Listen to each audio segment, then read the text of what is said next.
Alright guys, I'm back down in the basement game room here, and we're videotaping this 1967 Gottlieb wedge head, which as we mentioned in the first video, is in really astronomical original condition. Legs are beautiful. Back door, as we've seen in the last video, is great. I got this game on wheels because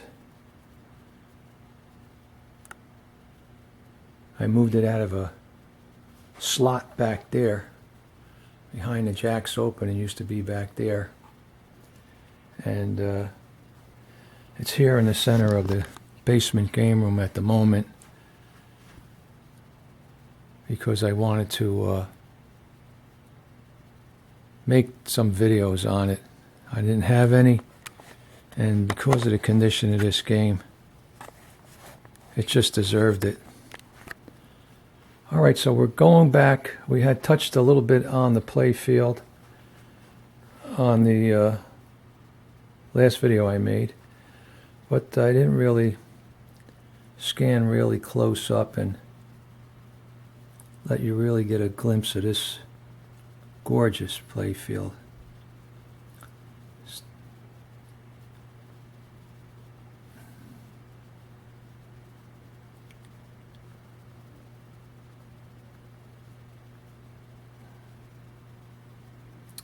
I did rebuild the pop bumpers on here and the flippers and took all the plastics off. Everything came off of this play field. It was nothing but a bare wood. I have over 100 hours into this game when I first got it. I mean, it's in wonderful condition, but it was sitting in that previous owner's home in the basement for a while. I think I was actually telling the story about it, but I didn't mention that he's had it, I think, since 67 or 68. It might have been late 67 or 68, early 68 in his home. He got it somewhere from someone he knew, and when I purchased this game, it was in his home for, let's see, many years, say 68, 70, over 50 years. So I did have to do a total restoration my own way that I do some of these really low played original games. They still take 100 hours of work. Especially over the years, I've been documenting all the preventive maintenance I do on each and every game in my collection, which is I do yearly, a PM. Every year I will take a game out of a slot and I will make sure all the bulbs are working right and wax it, maybe throw a new ball in or things of that nature. Clean some switches maybe on the flippers and the pop bumpers so that they get really good action. And for sure I got over 100 hours, I remember correctly. Remember, the game did not look like this when I got it, and did not play like this when I got it. I have a video of gameplay on this, and perhaps playing the game, you'll be able to tell how great it really snaps and works like factory new. So I'm going to have to set down this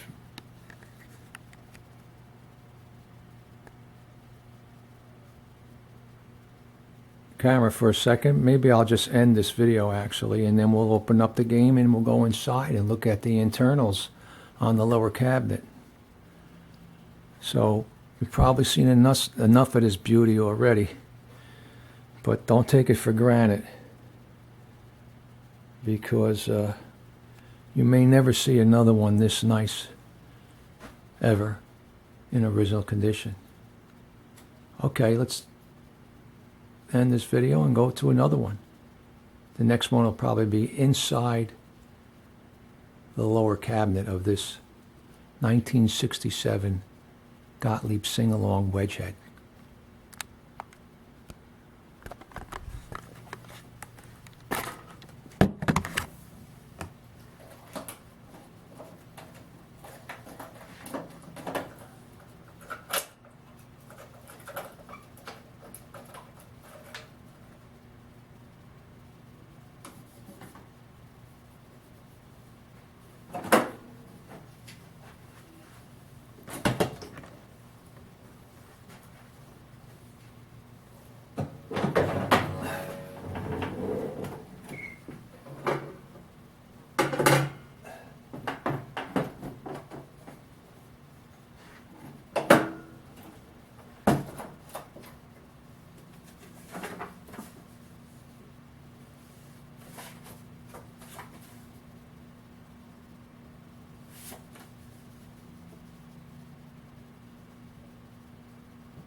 Alright, so it's Vic Camp back in the basement game room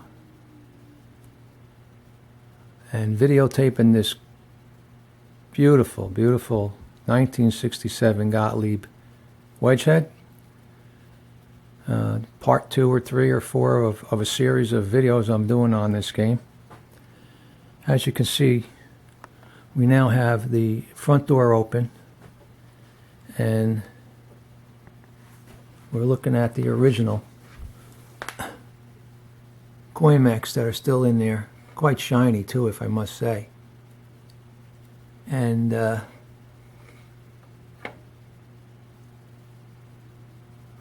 really nice. These are a little chalky. They should be taken out and cleaned off. And they'd shine like new. So as you can see in here, even this front door here, the wood here on top is really nice. And there's our index cards, which have a little history to them. Looks like I've had this game since probably around 2011. And I had 87,000 plays on it. And this is the yearly PM. Wax, clean rubbers, all switches cleaned, and new ball.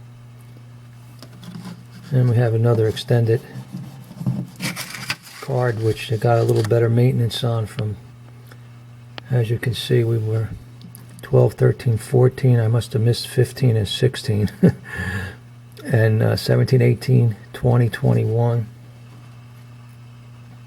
And the meters reading 89,747 in 2021, and 7 years prior to that it was 89,065. But over here in the corner are the original posts, chrome acorn post, and a lot of the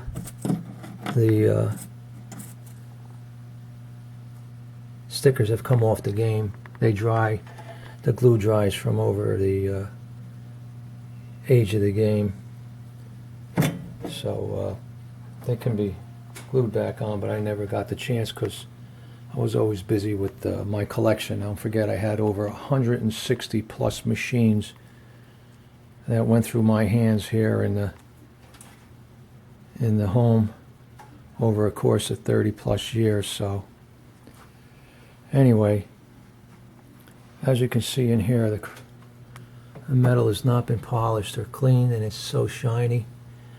Some collectors do polish all this stuff. It takes a lot of time, but it really comes out nice. But when you have a low played game, or a game that's been well taken care of and not on route for a long time and abused, then it shines like hell without even having to clean them sometimes. As you can see in here, this lower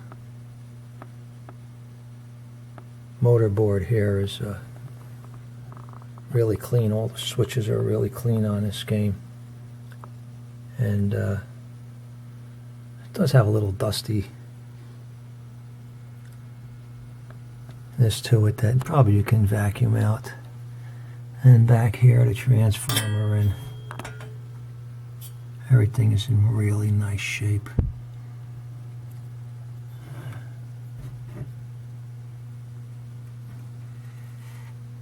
And these color wire combinations you can really troubleshoot easily on this because they're so vibrant. This trip bank here on top of the playfield, underneath the playfield itself, really nice condition. Look at the kick-out hole mechanism here. So new looking. And that was not cleaned. Like I said, there are some people that will clean these games underneath the playfield and on the motor board down here and polish all the side art. I mean, this side bar here that locks the playfield down, etc.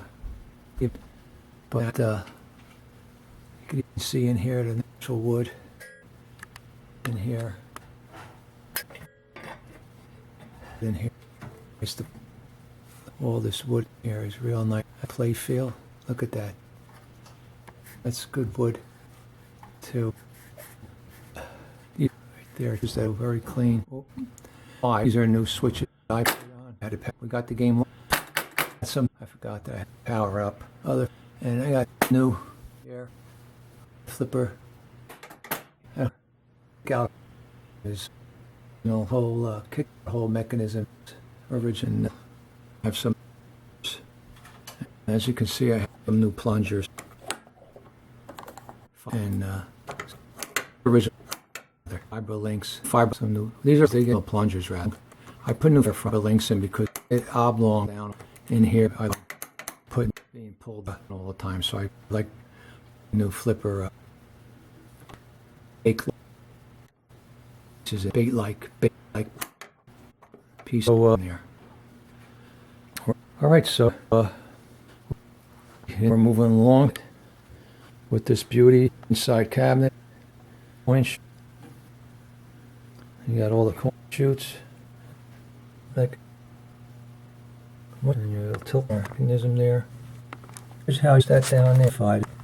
Pinball. Oh, there you can identify Vic Camp out there. The machine over the year. 106 that are and I have sold. I've had I think machine have 27 or 30 now. Most of them have this left medallion I inscribed and put them on the tilt board. And just so we could recognize them. The Vic Camp restored games from his private collections. In the future, down the road, you'll be able to, if they stay intact on that board. So, just going over some of the labels in case somebody needs to see. They have a sing-along because they made over 3,500 of them. If you have a sing-along, you'll be able to. Even this motor switch position is helpful. It'll be in the video of the inside of the cabinet. So that's going to be it. We're going to close this segment and video of the inside lower cabinet and underneath the playfield video. Yep. Whole bunch of stuff on here too. And there's a label underneath here. Let's see if we can just get that on the video. And you can read that. Trip Bank, big long label there, in case anyone needs to do that. And here's some relays here. Probably pop bumper. And there you have it. The 1967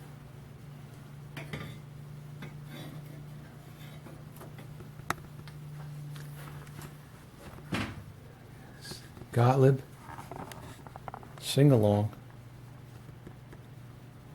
wedge head.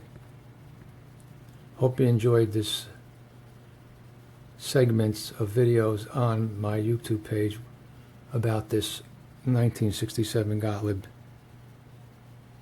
wedge head, and be on the lookout for many more videos. I'm going to be doing as much as I can now these days, and I'll be able to share whatever I do on these videos with all of you out there. So I hope you enjoyed this one. This one was a special game. Till next time, Vic Camp signing off.